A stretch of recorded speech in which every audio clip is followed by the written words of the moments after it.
South के विभाजन को रोका है कि इससे नॉर्थ में और साउथ में ज्यादा कम सीटें हो जाती है और नॉर्थ ईस्ट में कम सीटें हो जाती है, नॉर्थ में ज्यादा सीटें हो जाती है। देखिए, ये एक अफवाह है जो राहुल गांधी जी फैलाकर देश के जनता को गुमराह कर रहे हैं। किसी प्रकार का कोई भी नुकसान हमारे दक्षिण के राज्यों को नहीं होने जा रहा था। स्पष्ट रूप से जब ये सवाल देश की संसद के अंदर उठा तो इसका सरकार ने जवाब भी दिया कि हमने एक यूनिफॉर्म फॉर्मूला तय किया है।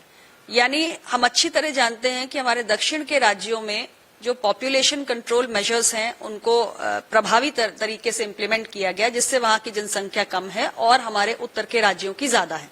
इसलिए हम जनसंख्या को आधार नहीं बनाएंगे। एक यूनिफॉर्म फॉर्मूले के तहत 50% जो सीटें हैं वो हम दक्षिण हो चाहे उत्तर हो, कहीं के भी राज्य हो, सब में 50% की सीटें बढ़ेंगी। तो किसी भी हमारे राज्य को इसका नुकसान नहीं होगा।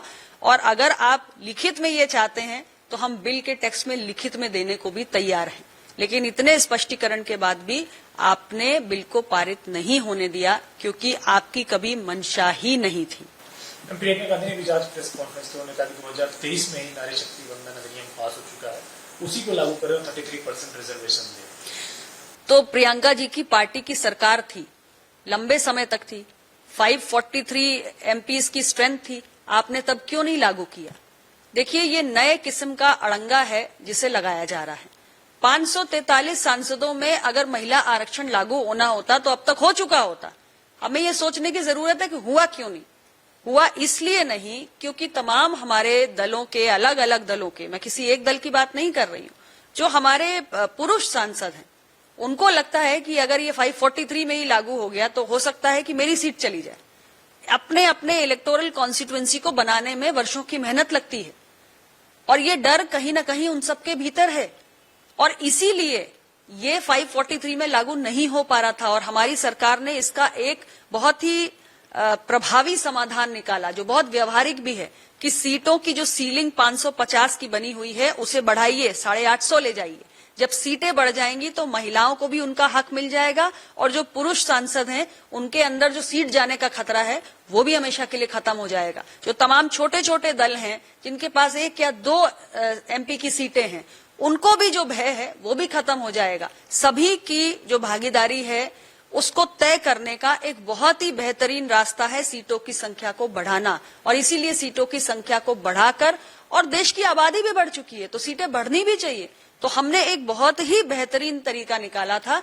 लेकिन हमारे विपक्ष के साथियों की, जैसा कि मैंने पहले भी कहा, कि उनकी नीयत ही कभी साफ नहीं थी, इसीलिए आज हमको ये दिन देखना पड़ा। मैम, डिलिमिटेशन और सेंसस को लेकर के विपक्ष लगातार सवाल उठा रहा है, डिलिमिटेशन नहीं हो पा रहा है, सेंसस आप नहीं करा पा रहे हैं। देखिए, मैं स्पष्ट रूप से कहना चाहती हूं कि 2023 में हमने बिल को पास किया, नारी शक्ति वंदन अधिनियम को, और सेंसस पहले थोड़ा डिले हुआ था कोविड के कारण, लेकिन सेंसस की प्रक्रिया इस देश में चल रही है और पहले चरण की प्रक्रिया खत्म होते ही दूसरे चरण की शुरू हो जाएगी। 31 मार्च 2027 को कास्ट सेंसस के आंकड़े देश के सामने आ जाएंगे और उसके बाद डीलिमिटेशन कमीशन का गठन होना और डीलिमिटेशन कमीशन सारे सीटों का भ्रमण करके अपनी रिपोर्ट बनाए, उसमें समय लगना है। तो हमारा जो सारा काम है सेंसस से लेकर डिलिमिटेशन का, सब टाइम बाउंड मैनर में चल रहा है, इसमें कहीं कोई दुविधा नहीं है।